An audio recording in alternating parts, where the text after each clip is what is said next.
Scot in state of terror before fatal fall in Benidorm. Kirsty Maxwell was trying to flee when she plunged from a 10th-floor window. A judge has been told Spanish police believe a Scottish woman was in a state of terror when she plunged from an apartment building in Benidorm.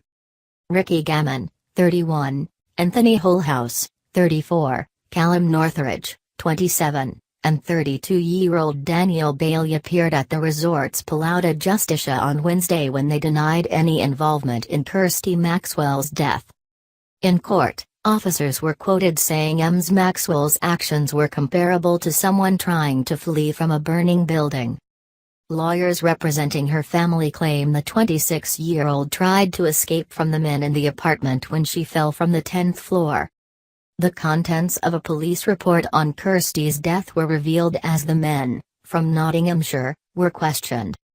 A fifth man, Joseph Graham, was arrested by police and held for 48 hours following Ms. Maxwell's death on April 29. He was released on bail and allowed to return to the UK. But 4 of the group were summoned back to Spain to be questioned following a request from lawyers representing Ms. Maxwell's family. The family's lawyer, Miguel Zumaquero, read parts of the police report to the judge as he argued for the men to be held in custody pending a trial on charges of involuntary homicide. He quoted the police report, saying, "This is a desperate measure, as a result of a state of terror comparable to what happens to a person who jumps into the abyss from a building during a fire." Afterwards Mr. Zumaquero told STV News, "The police say that she was in a panicked situation, very deep terror, because she knew, we think, that she was going to be raped or something like that." The request for the men to be held in custody was turned down by the judge and the men left court without making any comment to the media.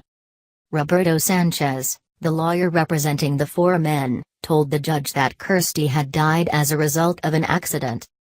Mr. Sanchez told STV News, "We are basing ourselves on objective data and agree with the thesis that it was an accident.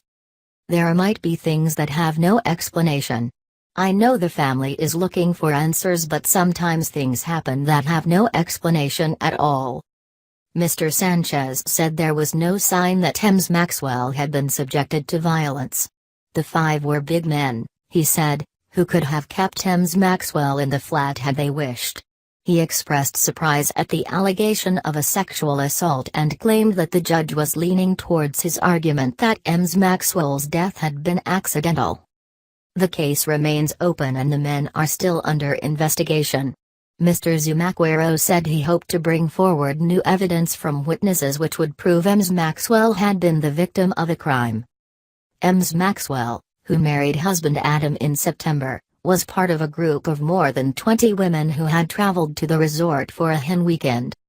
Her family traveled Benidorm earlier this month to piece together the events leading up to her death while also handing out leaflets and posters. The case will continue at a later date.